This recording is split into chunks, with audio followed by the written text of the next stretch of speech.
தலைப்பு செய்திகள். இலங்கையை பொறுப்புக்கூற செய்வதற்கு உயர் வழிமுறைகளை கையாள வேண்டும். கொழும்பு கண்டி வீதியில் இரு பஸ்கள் நேருக்கு நேர் மோதி விபத்து, 35 பேர் காயம். 400க்கும் மேற்பட்ட வேட்பு மனுக்கள் நிராகரிப்பு. ராமேஸ்வரம் தலைமன்னாருக்கு இடையில் மீண்டும் கப்பல் போக்குவரத்து.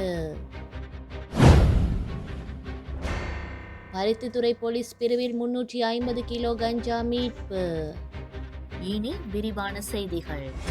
ஐக்கிய நாடுகள் மனித உரிமைகள் பேரவையானது இலங்கையை பொறுப்புக்கூறச் செய்வதற்கான உயர் வழிமுறைகளை கையாள வேண்டும் என்று வடமாகாண முன்னாள் அமைச்சரும் ஈழத்தமிழர் சுயாட்சி கழகத்தின் பொதுச் செயலாளருமான அனந்தி சசிதரன் தெரிவித்துள்ளார். ஜெனீவாவில் நேற்று இடம்பெற்ற பிரிவு 4 நிகழ்ச்சி நிரலான ஐக்கிய நாடுகள் மனித உரிமைகள் பேரவையின் கவனம் தேவைப்படும் மனித உரிமைகள் சூழ்நிலைகள் என்ற தலைப்பின் கீழ் உரையாற்றும் போதே அவர் இவ்வாறு தெரிவித்துள்ளார். கொழும்பு கண்டி வீதியில் ஹெலகல பிரதேசத்தில் நேற்று சனிக்கிழமை பிற்பகல் இடம்பெற்ற விபத்தில் 35 பேர் காயமடைந்துள்ளதாக வரக்காப்புல போலீசார் தெரிவித்துள்ளனர். கொழும்பிலிருந்து கண்டி நோக்கி பயணித்த இலங்கை போக்குவரத்து சபைக்கு சொந்தமான பஸ் ஒன்று கண்டியிலிருந்து கொழும்பு நோக்கி பயணித்த இலங்கை போக்குவரத்து சபைக்கு சொந்தமான மற்றொரு பஸ்ஸுடன் நேருக்கு நேர் மோதியதில் இந்த விபத்து இடம்பெற்றுள்ளது. விபத்தின் போது இரு பஸ்களிலும் பயணித்த 35 பேர் காயமடைந்துள்ளதாக போலீசார் தெரிவித்துள்ளனர். உள்ளூராட்சி மன்ற தேர்தலுக்காக கடந்த 17ஆம் திகதி முதல் வியாழக்கிழமை நண்பகல் 12 மணி வரை நாடளாவிய ரீதியில் 25 மாவட்டங்களிலும் வேட்புமனுக்கள் ஏற்றுக்கொள்ளப்பட்டன. அதற்கமைய குறித்த காலப்பகுதிக்குள் 336 உள்ளூராட்சி மன்றங்களுக்கான சுமார் 2900 குழுக்கள் வேட்புமனு தாக்கல் செய்துள்ளன.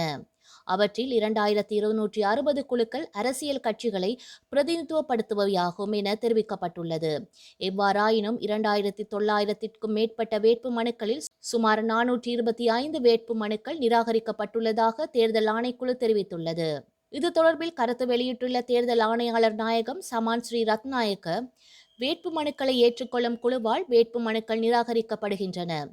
வேட்புமனு நிராகரிக்கப்பட்டதன் பின்னர் நிராகரிக்கப்பட்ட ஒவ்வொரு குழுவுக்கும் நிராகரிக்கப்பட்டமைக்கான காரணங்களுடன் எழுத்துப்பூர்வமாக அறிவிக்கப்படும் என அவர் தெரிவித்துள்ளார். தலைமன்னாருக்கு மீண்டும் கப்பல் போக்குவரத்தை தொடங்குவதற்கான பணிகள் ராமேஸ்வரத்தில் ஆரம்பமாகியுள்ளதாக இந்திய ஊடகங்கள் செய்தி வெளியிட்டுள்ளன. ஆங்கிலேயர் ஆட்சி காலத்தில் இலங்கையில் உள்ள தலைமன்னாருக்கு தனுஷ்கோடியிலிருந்து 1914ஆம் ஆண்டு பயணிகள் கப்பல் போக்குவரத்து தொடங்கப்பட்டுள்ளது. கடந்த 1964ஆம் ஆண்டு டிசம்பரில் தனுஷ்கோடியை புயல் தாக்கியதன் பின்னர் 1965ஆம் ஆண்டிலிருந்து ராமேஸ்வரத்திலிருந்து தலைமன்னாருக்கும் கப்பல் போக்குவரத்து ஆரம்பிக்கப்பட்டுள்ளது.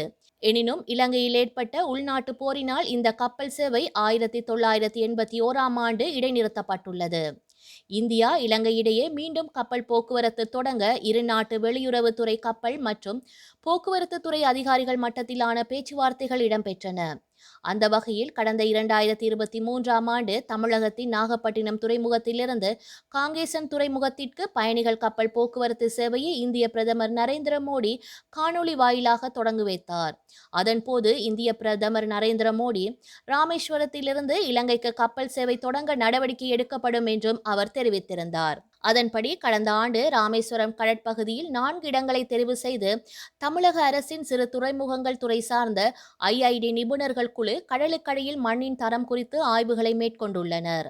அவற்றிலிருந்து ஒரு இடம் அக்கினி தீர்த்த கடற்கரை அருகே தேர்வு செய்யப்பட்டு கப்பல் பயணிகள் இறங்கு தளம் அமைக்க உள்ளது.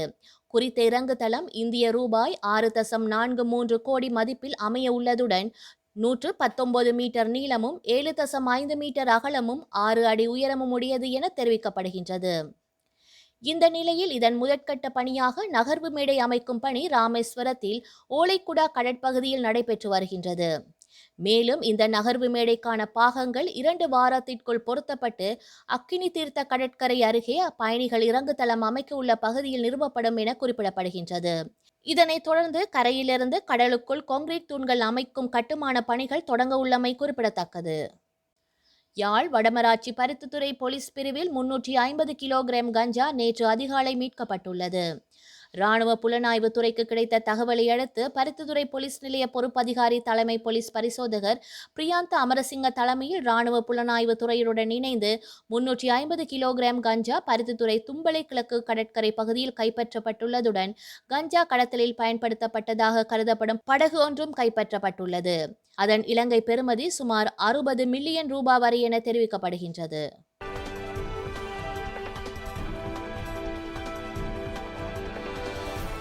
மேற்கு ஆப்பிரிக்காவில் உள்ள நைஜரில் நாட்டில் மசூதியில் நடந்த பயங்கரவாத தாக்குதலில் 44 பேர் கொல்லப்பட்டுள்ளனர்.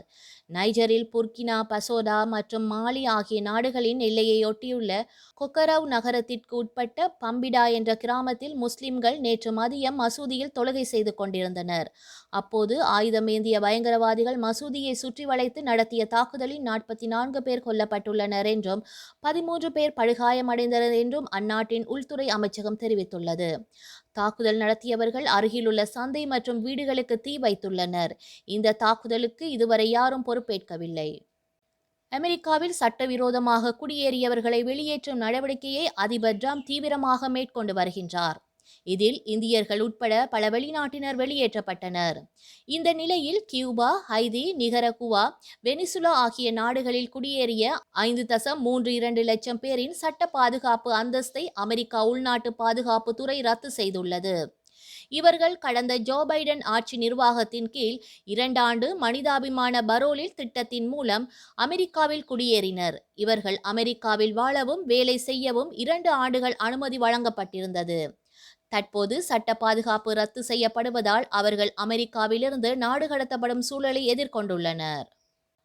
பசிபிக் நெருப்பு வலய பகுதியில் அமைந்திருப்பதால் இந்தோனேஷியாவில் பல எரிமலைகள் காணப்படுகின்றன. அதன்படி நுசா தெங்காரா மாகாணத்தின் புளோரஸ் தீவில் லெவோடாபி லக்கி லக்கி என்ற எரிமலை அமைந்துள்ளது. இந்த எரிமலை நேற்று தொடர்ந்து 3 முறை வெடித்து சிதறியது. அதில் சுமார் 26,000 அடி தூரத்திற்கு தீக்குழம்புகள் வெளியேறின. இதனால் அந்த பகுதி முழுவதும் கரும்புகை மண்டலமாக காட்சியளிக்கின்றன. எனவே ஆஸ்திரேலியா, இந்தோனேஷியா இடையே செல்லும் பல விமானங்கள் ரத்து செய்யப்பட்டுள்ளன. மேலும் எரிமலையிலிருந்து வெளியேறிய சாம்பல் 8 கிலோமீட்டர் தூரம் வரை ஆறாக பாய்ந்துள்ளது. எனவே அங்கு வசிக்கும் மக்கள் பாதுகாப்பான இடங்களுக்கு வெளியேறும்படி அறிவுறுத்தப்பட்டுள்ளனர். ஒடிசாவில் ஆலங்கட்டி மழைக்கு 2 பேர் பலியானதோடு 67 பேர் காயமடைந்துள்ளனர். ஒடிசா மாநிலத்தில் கடந்த 24 மணி நேரத்தில் பல்வேறு இடங்களில் இடி மின்னலுடன் கூடிய மழை பொழிந்துள்ளது. மழையோடு ஆலங்கட்டி மழையும் பெய்ததால் மக்கள் கடும் அவதிக்குள்ளாகியுள்ளனர். சனிக்கிழமை கஞ்சம் மற்றும் பூரி மாவட்டங்களில் மின்னல் தாக்கியதில் 2 பேர் பலியாகியுள்ளனர். மயூர்பஞ்ச் மாவட்டத்தில் பெய்த ஆலங்கட்டி மழையால் 67 பேர் காயமடைந்துள்ளனர். அவர்களில் 7 பேர் படுகாயமடைந்து மயூர்பஞ்ச் மாவட்ட தலைமையக மருத்துவமனையில் அனுமதிக்கப்பட்டுள்ளனர். மணிப்பூரில் சட்டவிரோதமாக நுழைந்த மியன்மார் நாட்டைச் சேர்ந்த 27 பேர் நாடு கடத்தப்பட்டதாக அதிகாரிகள் தெரிவித்துள்ளனர். மணிப்பூர் மாநிலம் தெங்காலபால் மாவட்டத்தில் உள்ள மொராயில் உள்ள இந்தோ மியன்மார் வாயிலில் 27 பேர் அண்டை நாட்டு அதிகாரிகளிடம் வெள்ளிக்கிழமை அன்று ஒப்படைக்கப்பட்டனர். இவர்கள் இம்பாலில் உள்ள சஜிவா சிறையில் உள்ள வெளிநாட்டினர் தடுப்பு மையத்தில் அடைக்கப்பட்டிருந்தனர். சிறை தண்டனை முடிந்த நிலையில் மியன்மார் நாட்டினரை இந்திய அதிகாரிகள் திருப்பி அனுப்பினர் என்று அதிகாரி ஒருவர் தெரிவித்துள்ளார். வடகிழக்கு மாநிலத்தில் நடந்து வரும் இன கலவரத்திற்கு மியன்மாரிலிருந்து சட்டவிரோதமாக குடியேறியவர்களே பெரும்பாலும் காரணம் என்கின்ற குற்றச்சாட்டும் நிலவி வருகின்றது. மணிப்பூரில் மைதேயி, குகி ஆகிய 2 பழங்குடி சமூகத்தினரிடையே நீடித்து வரும் மோதலில் இதுவரை 250க்கும் மேற்பட்டோர் பலியாகியுள்ளனர். ஆயிரக்கணக்கானோர் வீடுகளை இழந்து தவிக்கின்றமை குறிப்பிடத்தக்கது. வரலாற்றில் இன்று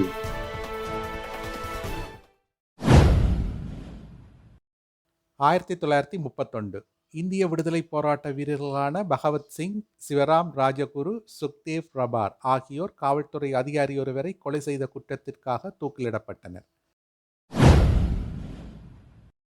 1998 டைட்டானிக் திரைப்படம் 11 ஆஸ்கார் விருதுகளை வென்றது.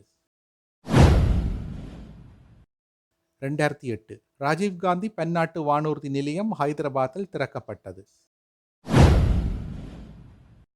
2019 4 ஆண்டுகள் சண்டையின் பின்னர் அமெரிக்க ஆதரவு சிரிய ஜனநாயக படைகள் இஸ்லாமிய அரசு மீதான வெற்றியை அறிவித்தது. செய்திகளை உடனுக்குடன் தெரிந்து கொள்ள உடனே சப்ஸ்கிரைப் செய்து பெல் பட்டனை கிளிக் பண்ணவும். மேலதிக செய்திகளை தமிழ் தாய் இணையதளத்தில் பார்வையிடலாம்.